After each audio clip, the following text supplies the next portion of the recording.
Hi there, and welcome again to the Explaining History podcast. And this is the second of these special Ukraine update podcasts that I'm doing. Obviously, the pace of events in Ukraine are moving immensely fast and around the world.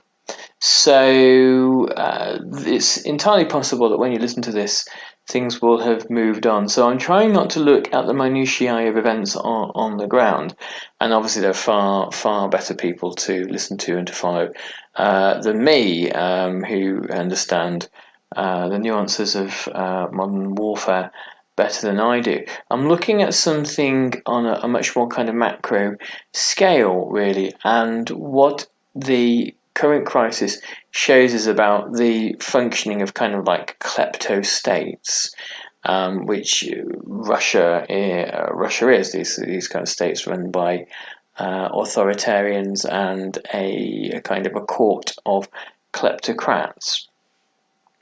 There have been some interesting questions raised about the number of setbacks, failures, and the kind of the overall curiously poor performance of the Russian army in the past 2 weeks. The fact that generals and divisional commanders have been assassinated in the field or killed in military combat, more to the point. A significant number of them, that helicopters and aircraft have been downed, that vehicles have run out of fuel, that some soldiers have deserted, and that there is a kind of an apparent crisis of morale among many others. How can we account for this? When we were shown during the civil war in Syria, Russian warships and aircraft decisively acting to defend President Bashar al-Assad, the image that we were given of Russia was that it had its heavy investment in its war machine had paid off, and this is really the kind of the Potemkin village. I think Russia has now committed most of its original invasion force. And there is talk of calling up reserves and perhaps even having to rely on conscription. Certainly, if Russia does seek to occupy Ukraine, it will have to rely on hundreds of thousands of conscript soldiers in order to make that a possibility. And the fact is that economically, it seems inconceivable. A state that is run by a kind of kleptocracy, or a state that is a kleptocracy, will always produce questionable results. Why? Because the priority of the kleptocrats is stealing. Which sounds rather an obvious thing to say, but everything else suffers as a result.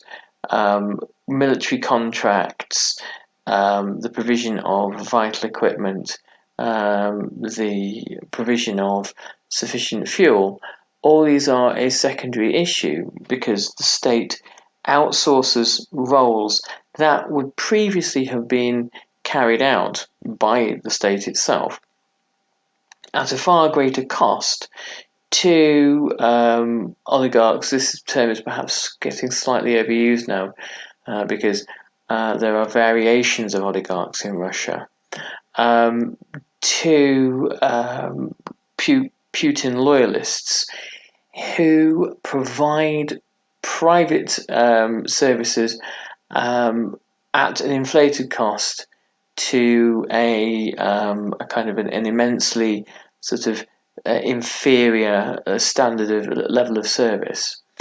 There was a fascinating analysis that was making its way around the internet in the last couple of days, around Twitter particularly, that sought to kind of explain why it was that this kleptocratic state was unlikely to function militarily or economically. And this was by Kamil Galiv of the Wilson Center, and formerly of St Andrews University and Peking University, currently in Washington DC. And the argument goes something like this, and I urge you to find it on Twitter and read it in full, because it's obviously far better articulated than I'm about to. That in kleptocratic states, the kleptocracy, like a kind of a sort of like a society, like a bandit society, needs to keep functioning in the same way, the same largely dysfunctional way, lest the kleptocrats themselves lose power. Gadiv posits this idea of what happens if you actually pour your resources into science and engineering. What happens if you pour your resources into the cutting edge of tech, which Russia doesn't really. Russia is an exporter of raw materials, mainly oil and gas. Well, what happens is that the balance of power shifts away from the gangsters and towards the nerds, as Gadiv puts it, and towards the techie types. And this is a problem if you're a gangster. So the first industries that were seized by the oligarchic kleptocrats, the ones that are closest to Putin, were the resource industries, oil and gas. These were easy enough to top slice and to suck wealth out of without having to become too involved in their day-to-day functioning. They sort of run themselves. Any industry where there's an insatiable demand for the product tends to work quite well most of the time.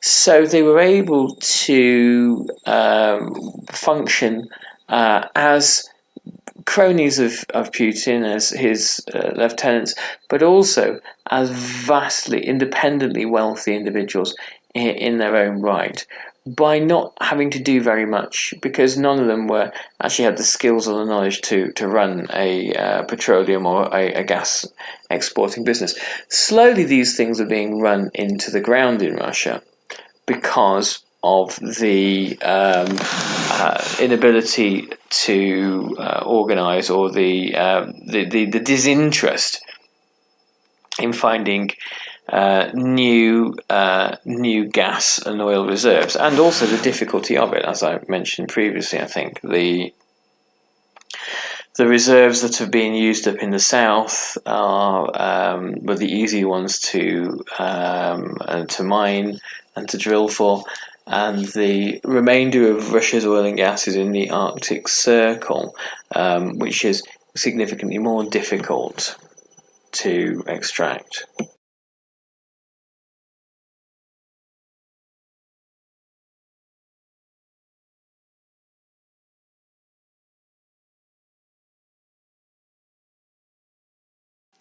So a state that doesn't rely particularly on innovation, science and technology, not to say that there isn't science and technological innovation in Russia, but the scientists and the innovators tend to either be those individuals who are most likely to be exploited by the kleptocratic elite, or have their whatever wealth there is existing in their own businesses drained dry, or they are individuals who are more likely to offshore their production, their manufacturing or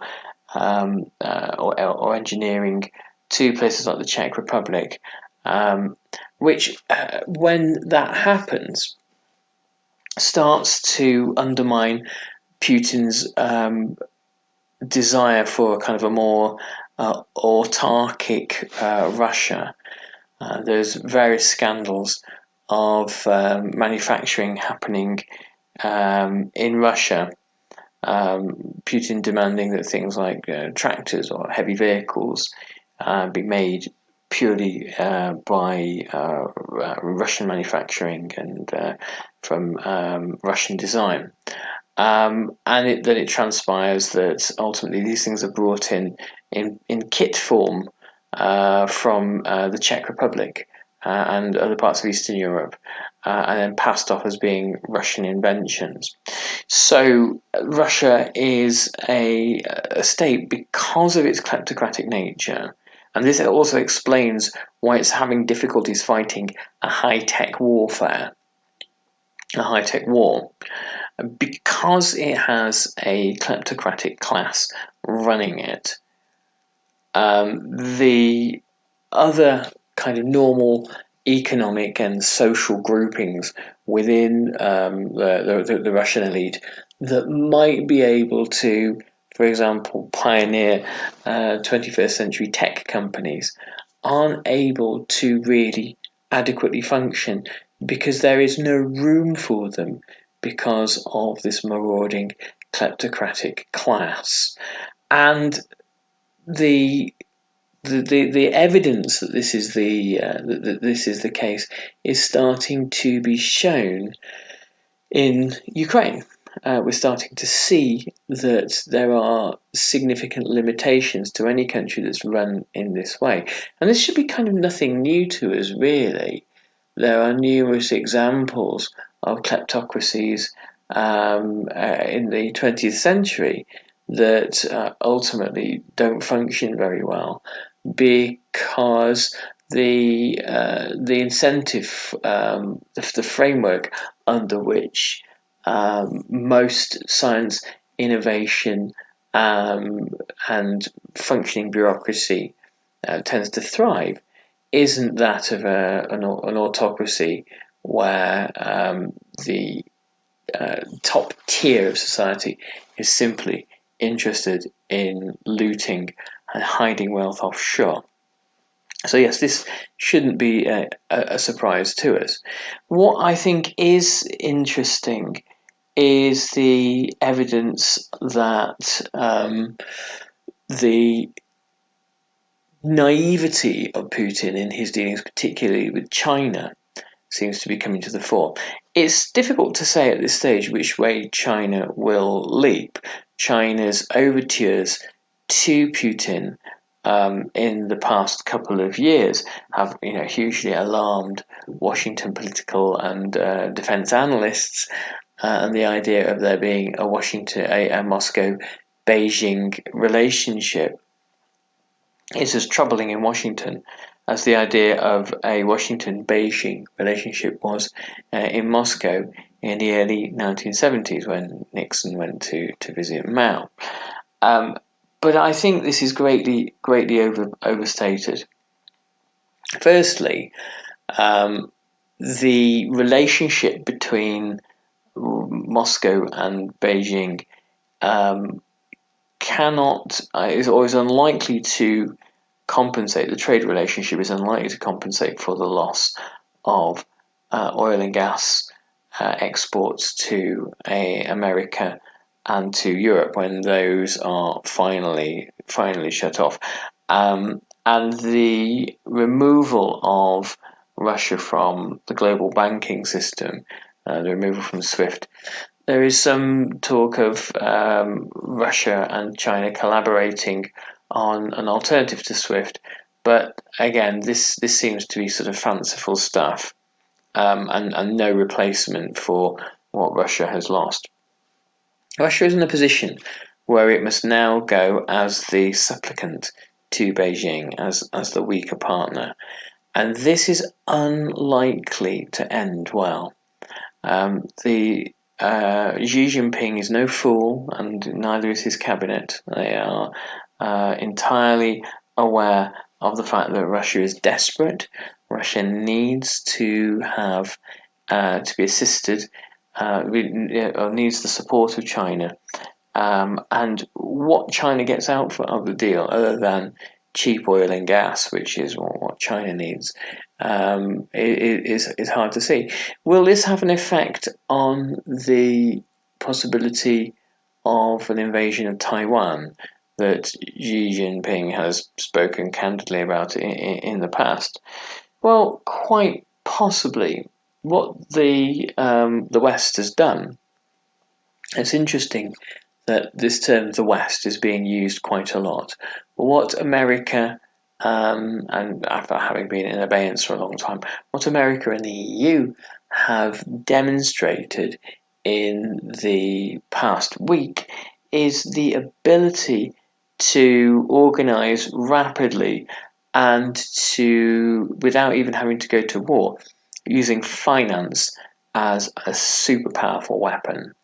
And the effect this will have, or is currently having on Russia, will have in far more pronounced ways in the coming weeks, is enough to give any country pause for thought, I would imagine. And certainly, the idea that this could happen to China if it chose to invade Taiwan, I think it would be quite a sobering thought. But then again, these things are always impossible to actually properly predict. The growth rate in China needs to remain over something like about 8% in order for the country not to economically stall and be thrown into an epic recession. And so any threat to that, any threat to the stability of China, any threat to China's ability to trade internationally will have a profound effect on China's overall future stability. So the noticeable kind of frostiness about Putin's adventurism is really quite interesting. The story, potentially apocryphal, but who knows, is that Putin agreed with Xi Jinping to wait till after the Winter Olympics, the Chinese Winter Olympics, had been completed.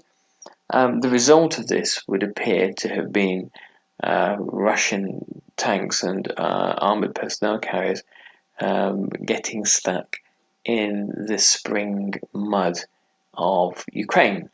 The delay that Putin had instituted in order to please the Chinese has been quite a strategic problem for him. The question of that kind of hovers over all of this is, how does Putin expect a state that functions like this to be able to carry off an almost impossible occupation of Ukraine?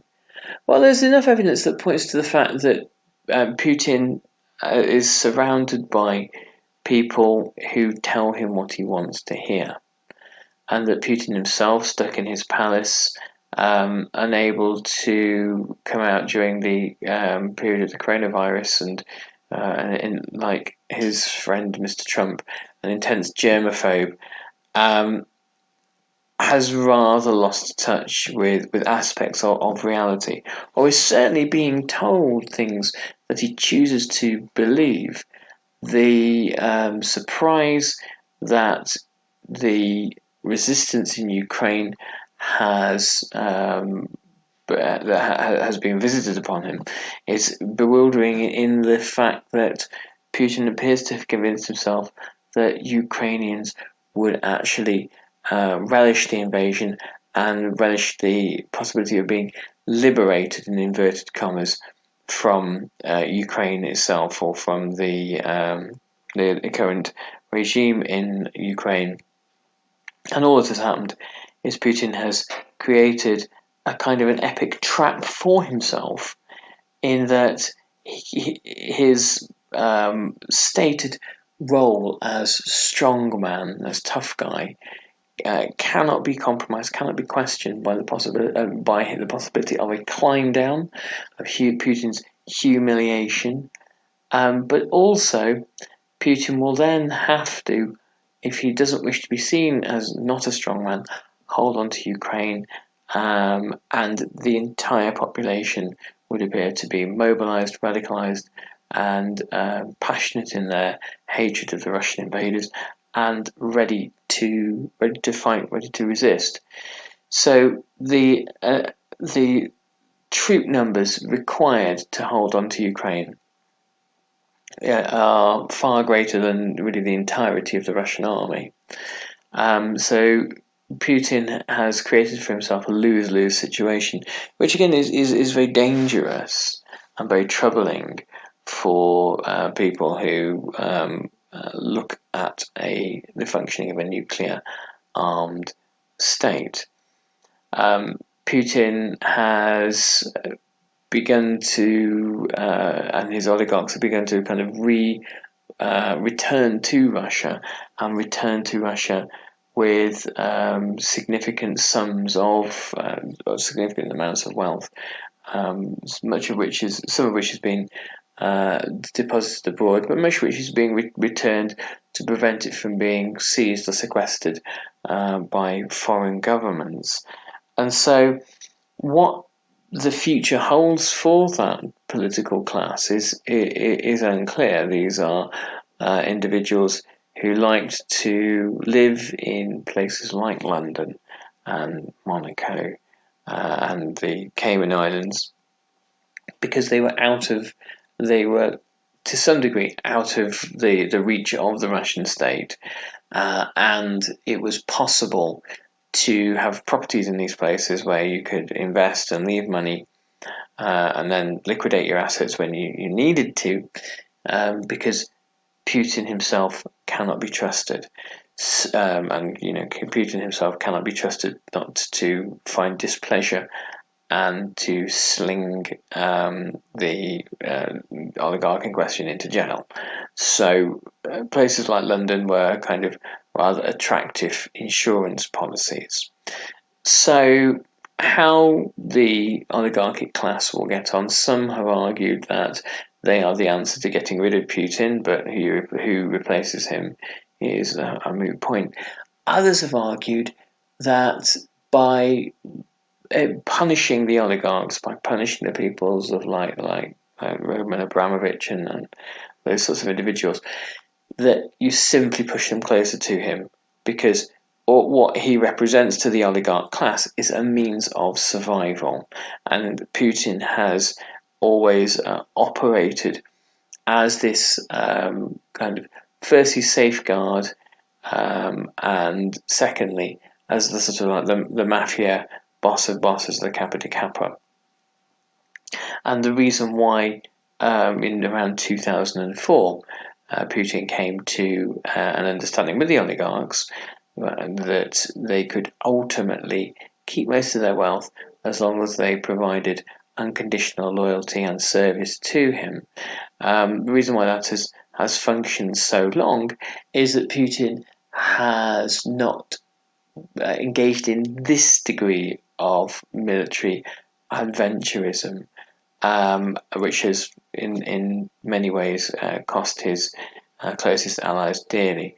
Will these prove to be the barons that overthrew King John, or will they retain their loyalty? It remains to be. Okay, so in the next Ukraine update I'm going to be doing, we'll be looking at the sources and origins of dirty money and how dirty money plays a role in the current crisis, and what possible remedies there are. Anyway, thanks very much, and I hope you've found this podcast useful and informative. And I'll catch you again on the next Ukraine update. All the best.